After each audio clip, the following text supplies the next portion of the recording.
I think my moment of action or motivation for being involved in working with women on peace and security came at quite an early age for me, in my early 20s, living in Northern Ireland, in Belfast, during the conflict. There was a conflict there for 30 years, and I joined the movement of supporting women who were victims of domestic violence. And it was very challenging working in a divided community, a very conflicted community, where women's voices were not heard, where women were not given protection.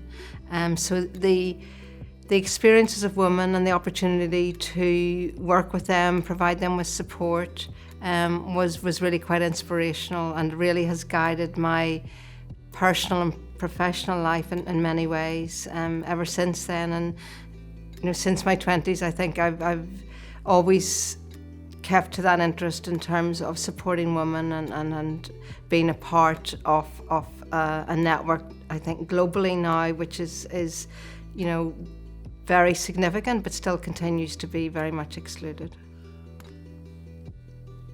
I don't think necessarily all women are natural peacemakers. I don't go along with that particular point of view, but I do think that women's role in society, in the family, as caretakers, does give us a particular perspective in terms of empathy with others and an understanding, a general desire to try to understand the other, to try and understand difference, to try and reconcile. Even as parents, as mothers, we try to reconcile differences within our family.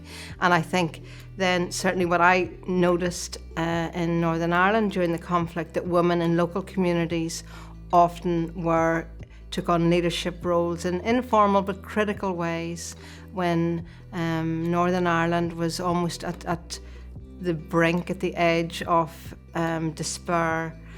Women were the caretakers very often in their communities. They provided some degree of stability and a way forward.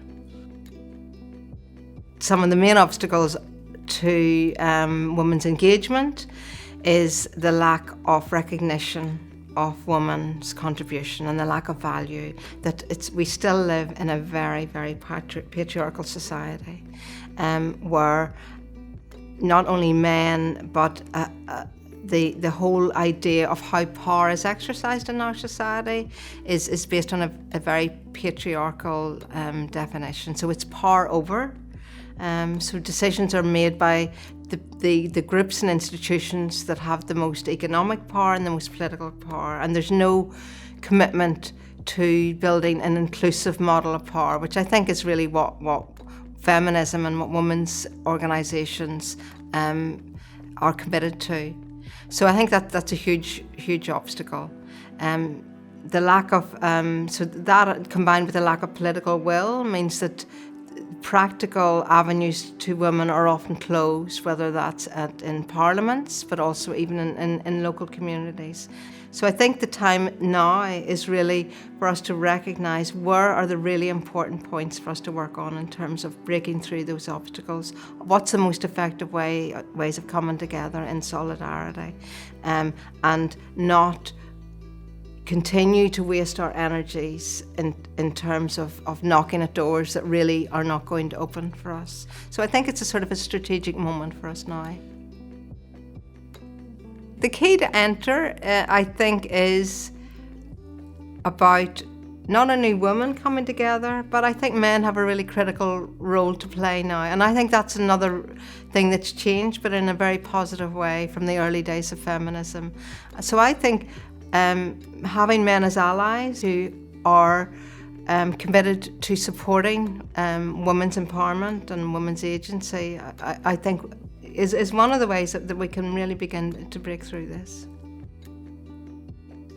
But for me, at the heart of this is about understanding difference and being able to accept difference in a way that doesn't threaten you personally, doesn't threaten your identity, your community, your sense of nationality. So it's being able to accept difference you may not want to, share your entire life with someone who has a different viewpoint or different values, but you can accept that person, you can respect that person, and in that way I think we can build more more strong communities. I think the other thing is really investing in the next generation coming up. I am positive and hopeful. I mean, I think that there is enormous goodwill in people. I think that is really their natural state. Unfortunately, our social constraints and social challenges that many people experience take us away from that sense of goodwill towards one another. So I think focusing on notions of equality, on being inclusive, I think is a key point going forward.